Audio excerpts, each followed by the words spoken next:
I feel like I've been saying this a lot, but thank you to our viewers for your patience. As you can probably tell by the images you've been seeing on the screen, we are not racing. That last race between Boston College and Charleston was abandoned, so we've only gotten through 2 flights of the Gold Round Robin 2. Jane, we saw this a few times during the women's semifinals and finals. Late afternoon, it's getting hot, and the wind is completely shut off. Yep, there are a couple of patches of breeze out there, but it's actually pretty glassy, and everyone's swimming. I just said it feels like 100 degrees. Chris told me it is not 100 degrees, but it is hot here. So we're taking a break. Hopefully breeze comes back and these guys can get out sailing again. Otherwise, they're just really doing a lot of waiting today. Yeah, I think based on what we've seen in the past few days, the breeze will definitely come back. It's just a question of when. We might see it in the next hour. We might have to wait till 5 o'clock.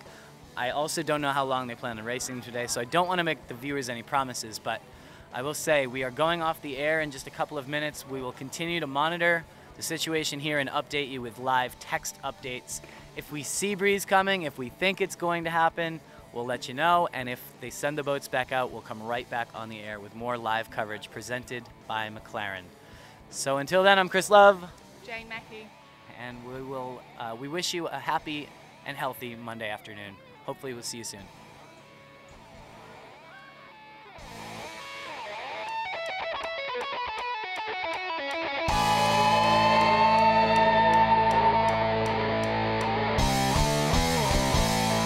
Race.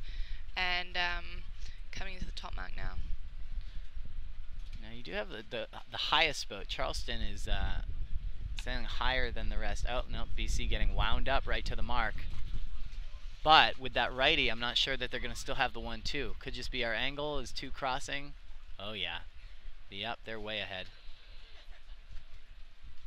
Interesting conditions here, Chris. I mean, to have it totally glass over and then come back so quickly and same direction, no direction change. It's pretty cool. Yeah, it's great. At the women's, we had to wait a lot longer. We had to deal with sort of that phantom breeze that's teasing you from the wrong direction. That didn't really work out eventually. So yeah, this is wonderful. I don't know what passed through that caused the wind to die, but it's back and it's, I guess, better than ever. Not too bad.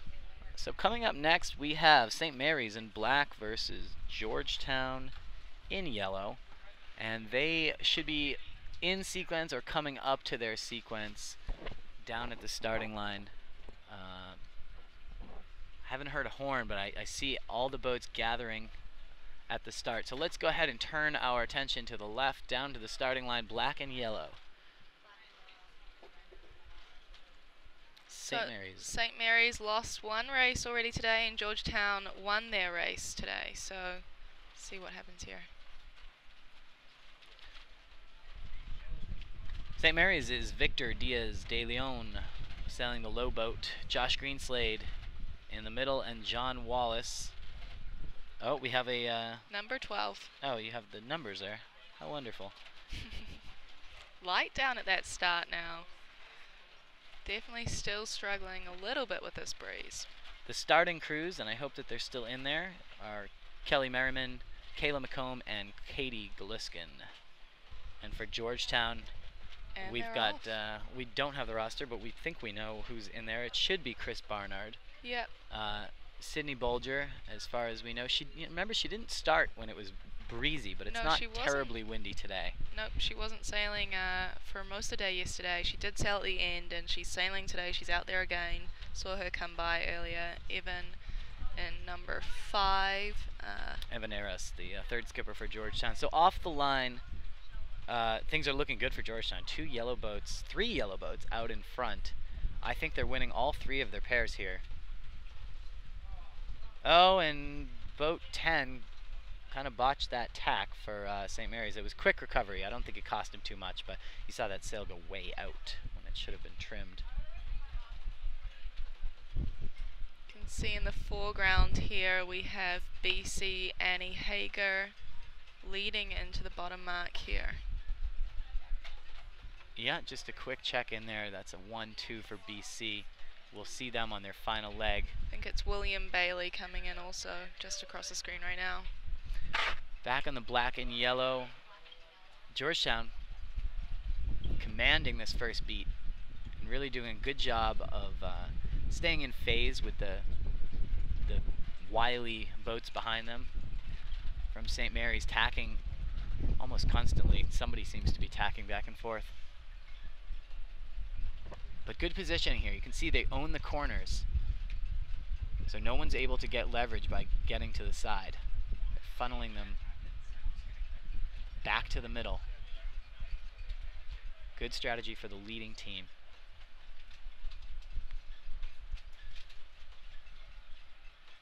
Well, we're not there yet, but the next race will be Hobart versus Roger Williams. That is race number 9. And the final race of flight number 3. Lots of yellow out front over there. Georgetown doing really well. Really turning it on today. Yeah, they do. They seem much snappier, much fresher. Whatever it is, they're doing well. Yes, they are. Okay, it does look like we're getting ready for that third start now. We've got 2 races on the course that look pretty well locked up. So let's turn to the starting line. It's Hobart in orange, Roger Williams in green. As we, just by the looks of it, I think we're inside 2 minutes.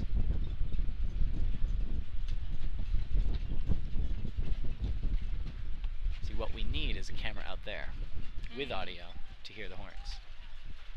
Maybe next year.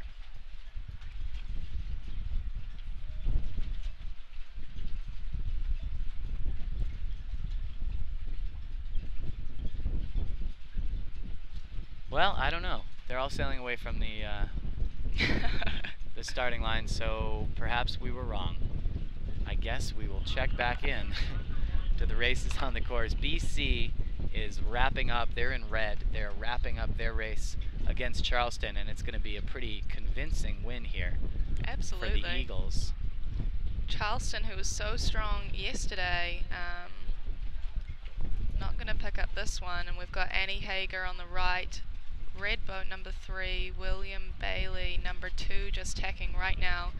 Great performance from this freshman on the BC team.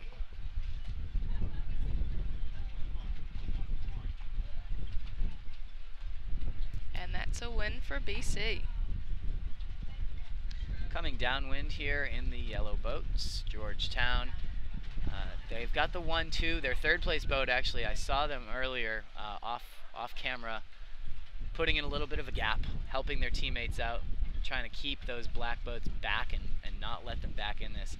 This is actually a pretty advantageous breeze direction. You can see, this leg is supposed to be a run or something very close to a run. And right now it's not at all. It's a beam reach from Mark 2 to Mark 3.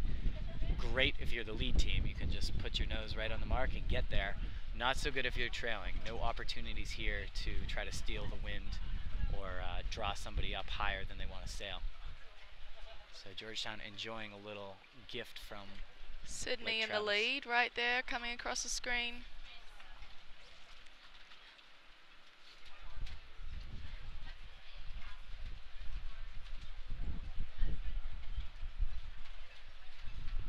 Pretty comfortable. Well, I've got to guess that this new breeze direction is the reason that we are not in sequence yet for that third race. I think they probably were getting close and then decided to move the starting line or maybe move the whole course around, because we do have a big righty. At least now we can see the leeward mark, though, from the pavilion here. This is nice. Georgetown rounding 1-2. Coming into the rotation dock, fresh off their win, is Boston College.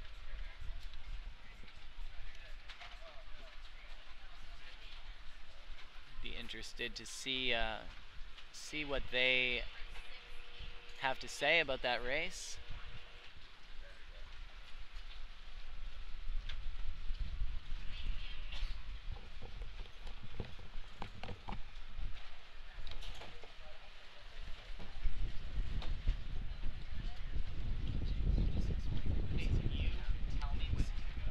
So Chris is actually jumping up, got his remote microphone. He's going to head down to the dock and check in with someone on the dock.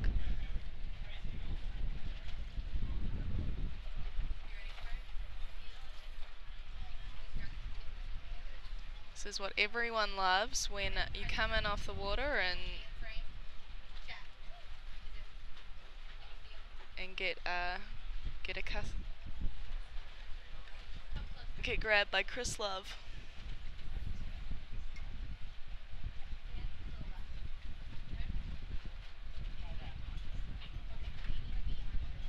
Georgetown sailing up to the finish here. Very convincing 1-2. I don't think they will get disrupted. It's Victor coming across the screen now.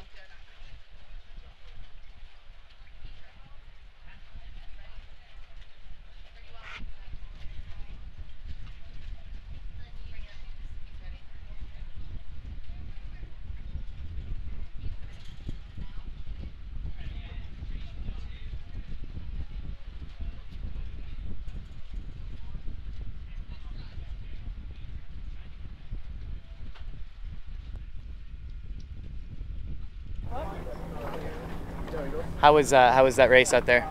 It was good. I feel like I'm being ambushed here. Yeah. Well, I know you guys are leaving soon. Obviously, much different breeze than the first attempt at that race. With this new freshening breeze, what changes? Nothing. It's the same thing. Keep your head out of the boat and look for the pressure. All right. We'll see you guys later. BC Eagles headed back out there, and I'm coming back up. See you guys. Still moving along slowly here. Georgetown inching towards this finish. It's pretty slow. Sydney and Chris about to cross the line.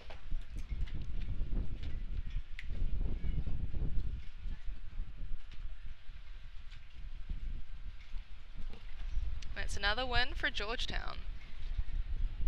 Well, thanks so much to our correspondent on the dock. It's nice to have that perspective. Yeah. So Georgetown, second win for the day. They've got to be feeling good about things now. Don't know if it's the conditions or coming into another day with a fresh perspective, but or maybe, I mean, Sydney's been sailing here for now for, this is the 4th day. Yeah, It's got to help a little bit. I think it's got to. Even just sailing in general, whether it's here or whatever, you know, the rest of these guys have not been sailing this whole time. They've been traveling and watching the women. You know, I was kind of curious, even in the big breeze, I wondered if Coach Callahan was thinking that Sydney needed a little bit of a break, needed to step back, not have the pressure of another nationals. But you know, Speaking to her after, she was pretty ready to go. yeah, exactly. I mean, she's a competitor. Yeah. She's always ready to go. So I think it makes sense to have her in there. She's got the experience out there, and of course she's a valuable team member no matter where they sail. Yeah, so 2 seniors on this Georgetown team, and Chris must be, do you know? We don't have it written down. No, geez, I should know. You know, I I feel like he's a Chris junior, Barnett's perhaps. progress the past several years, but I can't keep track of people's years. I have to cheat and have it written down. Well, that wraps up the flight. I'm checking out the course. Looks like Brown's out practicing now. Brown's in blue, right? Yeah. That can't be right. Nope, Stanford. No, Stanford. That's Stanford out there practicing. But not ready to go just yet.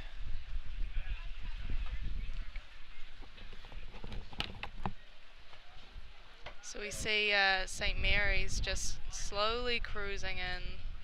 Definitely interesting watching the body language of these guys after the race. Look a little defeated here. And you just have to think, after having such a good day yesterday and coming out today and having 2 losses right off the bat, it's got to be hard to pull back into the right frame of mind. And I think they were sailing with different crews to yesterday. Yesterday was bigger breeze, lighter today, as we've been saying, and flat conditions. So quite different.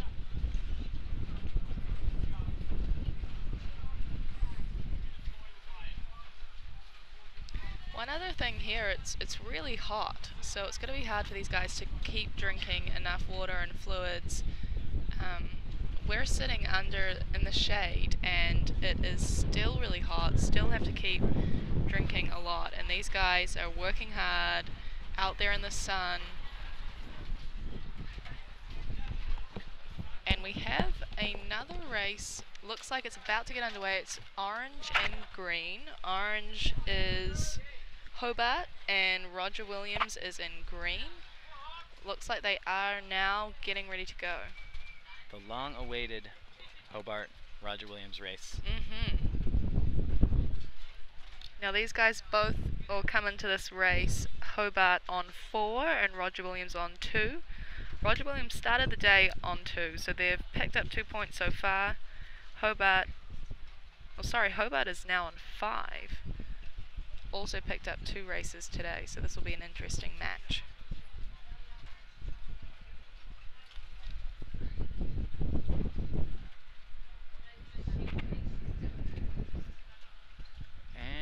And if you can hear it in our microphones, breeze has picked up a little bit. Yes, it has. I'm feeling. I think we get more breeze here than they ever get there, but I'm feeling up to 10. And they're knots. off. Yep, there they go. So look at that on the far side. The boat's on starboard tack. It looks like Hobart's got at least one of the pairs. That's boat 9. Don't know.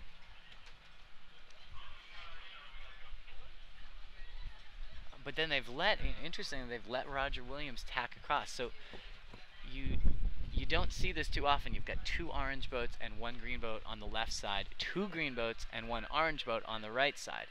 And the only reason you'd really want to do that is if you're really sure that one side or the other is going to pay. If the left side pays off big here, then you're going to have Hobart in the lead. If the right side pays off, then you're going to have Roger Williams in the lead. So what do you think? I think that boat 15 should tack and hedge their bet because they're winning the race right now. It's not a good idea to overcommit like that. If you're confident in your team racing skills, you don't take chances like that. It's not like fleet racing where you've got to go with your gut. You've really just got to be smart and be ready to come back. And that's what they're doing, but it's awfully late here. And you can see on the far side, Hobart's already working to slow down their teammate, boat 14. So who's in 14? Is that Tyler McDonald. Tyler McDonald, a freshman from Roger Williams. If they're sticking to their no, it'd be Sean Bouchard in 14. Tyler McDonald is that boat 15. Oh, right. Who took a while to tack back, and it seems to have worked out here a little bit. 14's been able to hang. Sean Bouchard able to hang on the other side and not get passed back. But Sean is in 13. Oh, well. So they're not. So they've given us incorrect rosters. Yeah. We'll stop trying to use people's names and just refer to them by their boat numbers.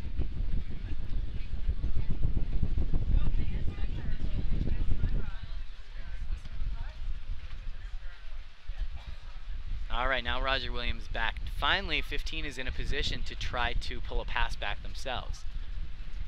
Sitting there on starboard, preventing attack. Boat 14 ducks, beautiful. Now that's how you do it. 15 back again, and they've got the 1-2 coming into the mark on port. Whoa, big velocity dip there. You see 15 heeling over to windward. But it doesn't matter. Around 1-2. Their teammate has the 6 though. This thing ain't over.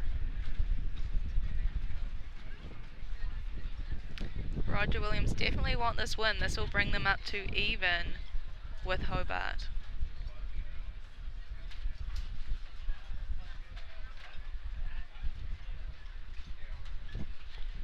So a reminder, this is race number 9. This is the final race of flight 3. Flight 4 will begin very shortly. They're warming up now, and that's going to be Boston College versus Stanford.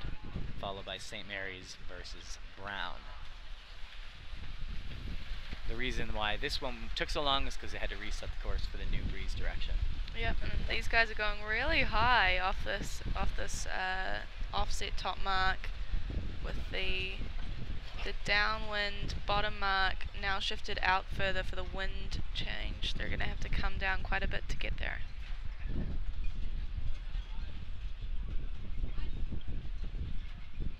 This downwind leg looks a little bit more square than the last one we saw. You can see everyone's now wing on wing. That is to say, their mainsails are on the starboard side of their boat, their jibs are on the port side of their boat, which indicates to us that they are going downwind. They're on a run, not a reach.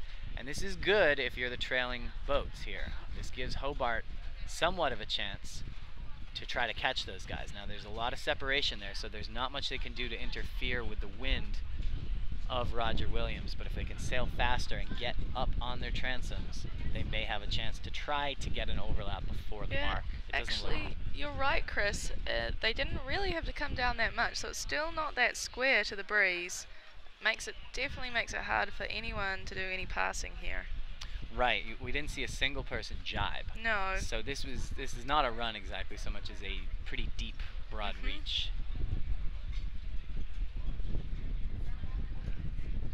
And now, Roger Williams putting in a little 1-2 gap here. Mentioned earlier, they're not both trying to go as fast as they can. They want the first boat to go as fast as possible. The second boat's going to leave just a little bit of space, give them some room to work with on this final leg. And around they go, 1-2. Okay, coming upwind, we do have another race on the course here. Boston College in red, Stanford in blue. And so Stanford owning the right side there. Boat 18 is the blue boat on the right side of the screen. BC looking pretty solid in the middle though. Yeah, tacking back. 18's going to have 3, but I think 2. Boat 2 for BC. At the moment, looks like they might be leading the race. Depends on where the next shift comes from. But look at those back 2 boats. Stanford 16 and 17 definitely holding down the 5-6 right now.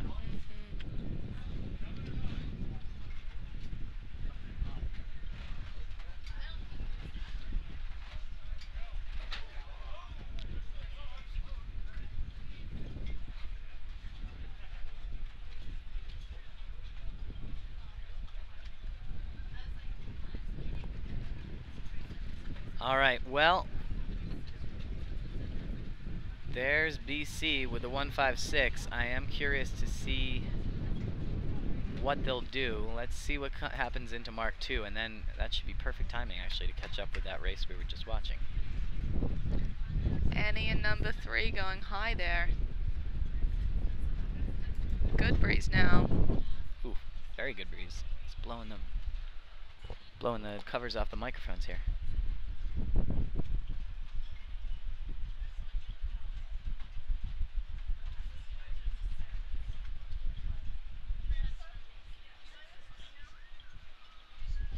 Did I say it backwards just a minute ago? I'm thinking back to what I just said. 156 is Stanford. 234 is Boston College. Don't know. Wasn't listening to you. Yeah, I understand. Well, anyway, BC's got the 234, and they're about to swallow up the 1. BC's looking good. Meanwhile, the green and orange boats, wow, look at this dial down. Unbelievable. As 9 just takes 14 as low as they can. Wow. Yeah. And no penalty there. They did not, they gave them room to avoid, and they avoided. And so, oh, there's a green flag. Yeah, agreed, no penalty. And Roger Williams can't believe it. They have just given up the race. 2, 3, and 5 for Hobart Williams Smith, and it's a win. What a move there. Who's the high boat? Boat 9 for Hobart Williams Smith. That's got to be Johnny Norfleet, I do believe, and Chris Clevin for Hobart Williams Smith. Play of the day right there. Big dial down. You see what they did. This is not fleet racing. You don't have to come out of your tack in a normal upwind manner. You can sail anywhere you want.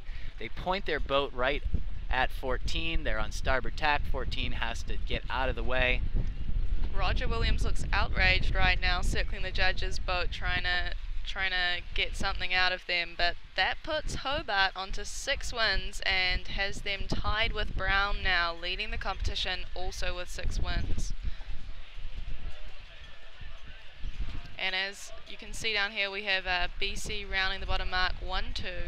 Not too sure how Stanford just let them pass. It seemed a little too easy.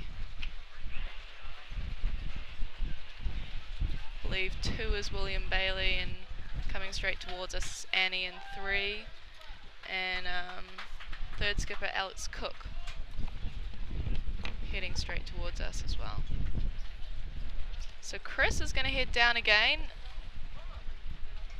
try and get someone on the dock. It's got to be quick because they're about to head out again. While he's doing that, continue to watch BC sailing upwind. BC versus Stanford. Stanford not having too much success today at all. Still on 2, no wins today. They're going to need to do a lot better than that to progress in this competition.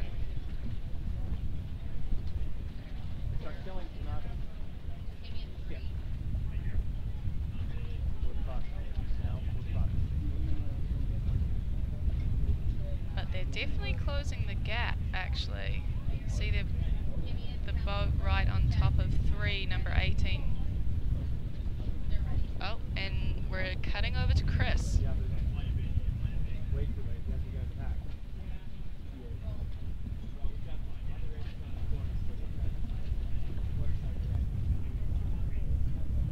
But I'm down here on the dock, Johnny Norfleet.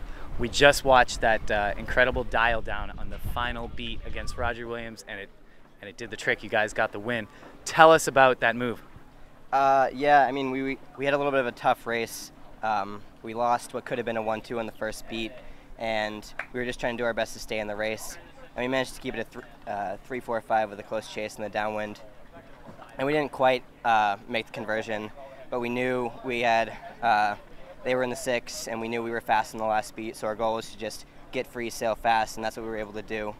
And luckily at the last minute we were able to get one of their boats and just barely get that shot on him, and we just dialed down hard at him, and he was forced to just jibe off and avoid us. And we were able to just pull off a 2-3-5 at the finish, which a win's a win, and we need them, so it helps. Now, I'm not trying to stir up controversy, but it did seem like it was maybe pretty heated out there. Was there an argument? I mean, you guys definitely didn't have contact, right? Yeah, no contact. I mean, I don't know. You see that call a lot, and I usually see it go in the favor of the starboard boat, so as long as we avoid him and, give him the chance to avoid, I don't see there being any issue with it, and luckily enough, we were able to do it. But our boats are here. You so gotta go. Nice Nice play, nice win, and we're moving on to the next race.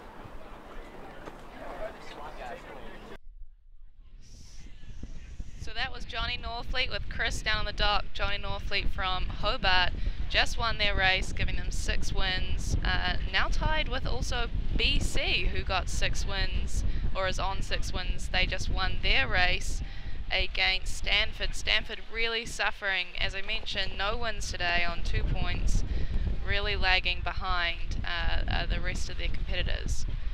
And now we have downwind, we've got St. Mary's versus Brown. This is a tight race.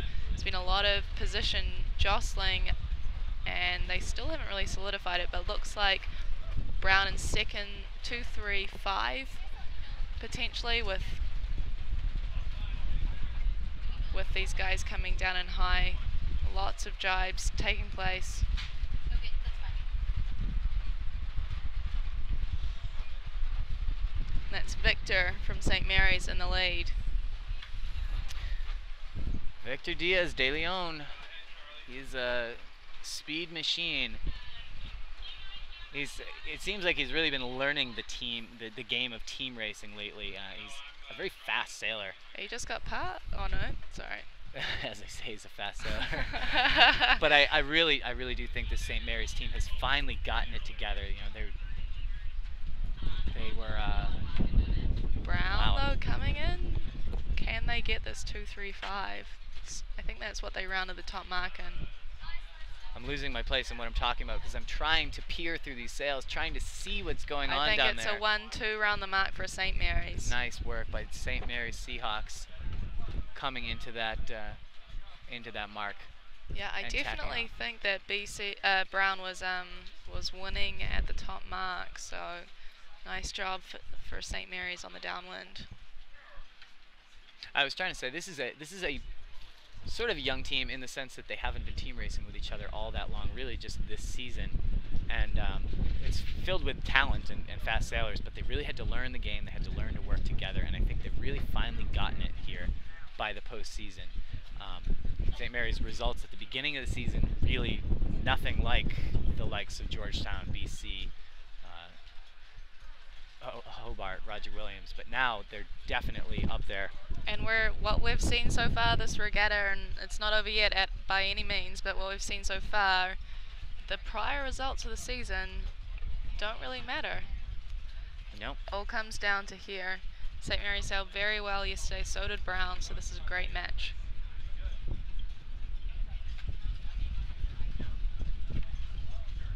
And I think it's going to come down to the end. What are you thinking, Chris? I'm thinking you're absolutely right. And even on this race, I'm starting to wonder.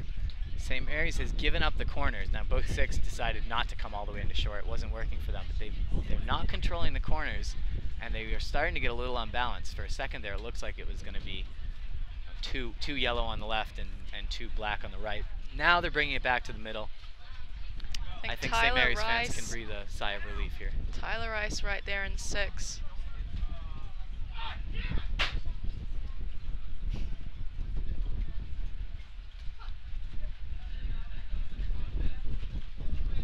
I don't know how much background noise you guys can hear, but it's pretty exciting being right here on the change dock. We've got the coaches around us. There we go. We've got the live mic now on the changing dock, where all the coaches and competitors are watching this very finish. Tight here, very tight. It's First place for St. Mary's. But they're really. Oh. Wow! Look at that tack, but a little bit. Oh too my little tight. goodness. 12 is going to take second place. So it's St. Mary's boat 12 that comes across second, I believe. Still a 1-2, but not the boat I expected. Good job. That is tough for Brown. Tough loss there. And our friend George Kuchenreuter will be pulling his hair out now. Big Colin Smith fan. Yeah. All right. Well, Seahawks fans, I know they're active on the live stream. I'm not sure how many fans Brown has. We'll have to see in the comments section if they've got fans cheering for them as well. So now St. Mary's up to 6 wins. We have 4 teams on 6 wins at this point. It's BC, Brown, St. Mary's, and Hobart all sit with 6 wins. And we've got another race starting up right now, heading upwind. It's green versus orange, and that is Georgetown in green, Charleston in orange. If you're wondering what that rumbling was, that was the live microphone down on the changing dock. But it is, with this wind, it is a little bit distracting. So we'll keep that muted and keep the action here. So, looking at the green and orange boats, it looks like Georgetown's got 2 pairs. You can see on the far side, that's boat 4. I'm going to go right through the pole here in a minute, but that's such is life. And it looks like in the middle, boat 14 is winning their pair as well, with Charleston winning the pair on the right side.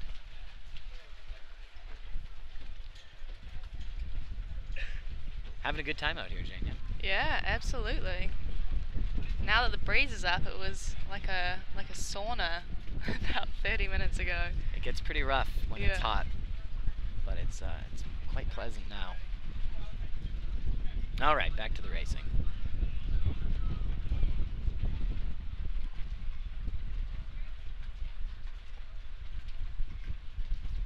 Well, most of the fleet taking a winger way out to the left side. No change since we last saw them. Now they're coming back, and we get to see Georgetown is indeed commanding this race. Both pairs solidly covered, and on the starboard near advantage coming back from the right as well. absolutely. Boat 13, who I believe was losing their pair last time, Sydney Bolger there, is now winning that pair. So Georgetown winning all 3 pairs.